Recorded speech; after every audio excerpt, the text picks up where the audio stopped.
Magandang araw po sa inyong lahat. Andito na naman ako sa harap ninyo para magbigay na naman ng isang impormasyon na baka hindi nyo pa nalalaman. Pero bago ko simulan, humiling lang po ako ng pabor na i-subscribe ang maliit na channel ni Ate Stella ninyo. Pakiclick na rin ang notification bell para sa susunod. Updated po kayong lahat sa mga bago ko pang mga ibabahagi sa inyo na mga impormasyon na baka hindi nyo pa nalalaman at mapagkunan nyo kahit kaunting idea man lamang. Maraming salamat po sa inyong lahat. So guys, ang pag-uusapan natin sa bidyong ito ay kung ano ang mga iniisip ng mga kababaihan habang nakikipagtalik sa isang lalaki. So yan po ang ating topic ngayon. At ito po'y nanggaling sa ating isang subscriber na itanong niya po ito sa comment section. Kaya yun, kinuha ko at ginawan ko na lang. Dito ko na lang siya sasagutin, no, para na rin pangkalahatan. So, lingid sa kaalaman ng mga kalalakihan, kaming mga babae kahit na nasa gitna kami ng pagtatalik, nagagawa pa rin naming makapag-isip ng kung ano-ano. Kaya siguro isa sa dahilan bakit kami natatagalan na makaraos. Alam nyo na yun, no? Na kaming mga kababaihan ay sobra katagal. Hindi naman sobra katagal pero hindi po kami nakakaraos ng 1 minuto o 2 minuto, 3 minuto.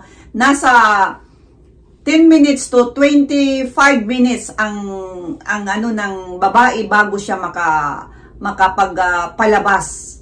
Kaya ang isang babae, pag hindi po natin niruromansa, hindi nyo kami niruromansa, ay mahihirapan po kaming makarating sa rurok ng tagumpay. Yan po ay ating tandaan na ang mga kababaihan kailangan muna ng romansa na tinatawag, no? O foreplay na tinatawag kasi mahirap kaming makatapos. Hindi kagaya sa mga kalalakihan na kung nasa labanan na, wala nang iniisip kundi yun na yun lang. Pero ngunit ang mga kababaihan ay maraming bagay pa rin ang iniisip kahit nasa kalagitnaan na ng labanan. So, ano nga ba yung mga bagay na yon na iniisip ng mga kababaihan? Narito po ayon sa aking mga pagsaliksik lamang. Number 1, emotional na koneksyon.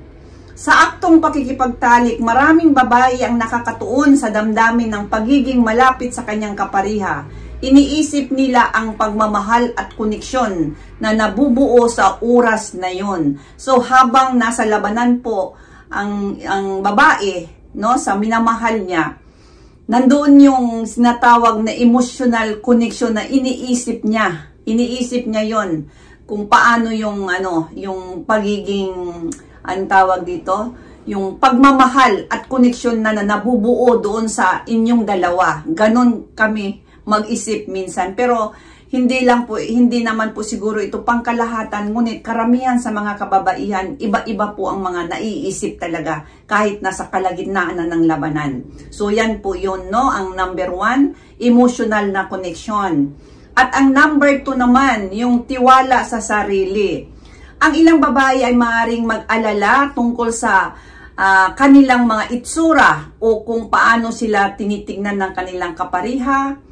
Iniisip ng mga babae kung mayroon bang mga maganda o kaakit-akit ba sila sa kanilang mata o sa kanilang ginagawa. So ang ibig sabihin, yung isang babae habang nasa kalagitnaan ng labanan, iniisip pa rin namin na ano kaya yung nakikita niya sa akin? Ano kaya yung hindi magandang naiisip niya sa katawan ko? Kaakit-akit ba ako sa kanya? So, ganyan po kaming mag-isip, guys. Kaya, yun na nga sinabi ko kanina na kaya kami natatagalan minsan na makaraos. Kasi kung ano-ano ang mga dumarating sa isip namin na yun na nga dahil isipin nyo ba naman walang mga saplot na. Kaya yun, nahihiya pa. Wala na. Hindi na makakaraos talaga ng mabilisan. So, yan po yung number 2, no? Number 2, na yung sa sariling tiwala. At ang number 3 naman, kasiyahan ng partner.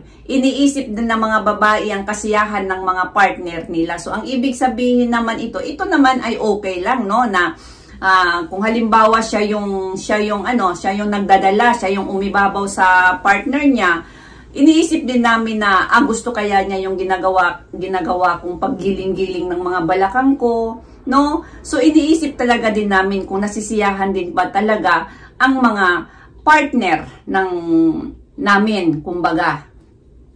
Kaya yun, isa rin yung iniisip ng babae na para masiyahan din yung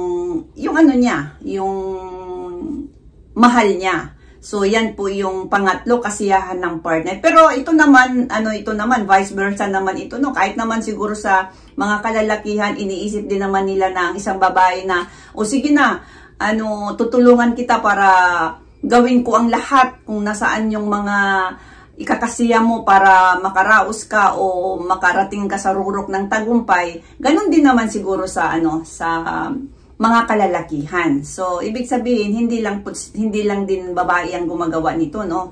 O nag-iisip ng kasiyahan ng partner. At ang number 4 naman natin, mga alalahanin. Ito na.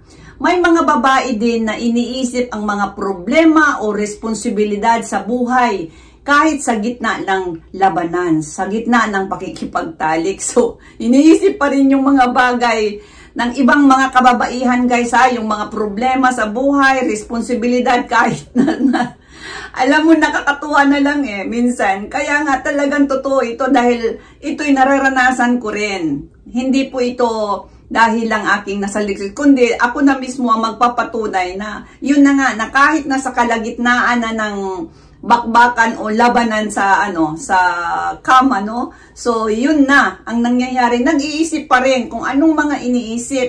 Kaya ayun, kung minsan hindi na tuloy nakakatapos, pinipeke na lang para lang hindi magalit yung partner. So marami pong ganyan na mga babae rin. Kaya yun na nga, guys, na tawag dito, ang mga babae ay naiiba rin sa lalaki kung mag-isip pagdating dito sa ganitong mga bagay. Dahil ang pagkakaalam ko, naitanong ko dati sa aking partner noon na kapag nasa ganitong sitwasyon na sa kasiyahan na ano bang ang kanyang iniisip, wala na po daw siyang iniisip kundi yung magandang bagay para makatapos ganito ganyan, ay naiiba talaga sa iniisip ko kung kami ay nasa labanan noong panahon.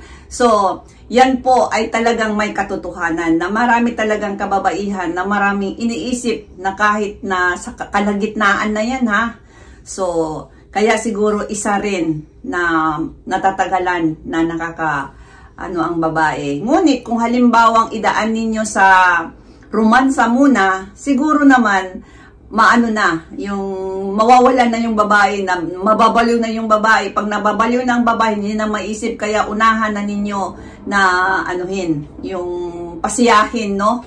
Kung saan ang gusto niyang mga lugar na gusto niyang ipagalaw sa inyo, doon na lang ang focus ninyo para mas mabilis ang babae. So, ayan po, guys, sana nagustuhan nyo ang vlog kong ito ngayong araw na ito. At sa susunod, huwag po kayong magsawang tumangkilik sa vlog o sa video ni Ate Stella ninyo at sa aking maliit na channel. Maraming salamat. Bye.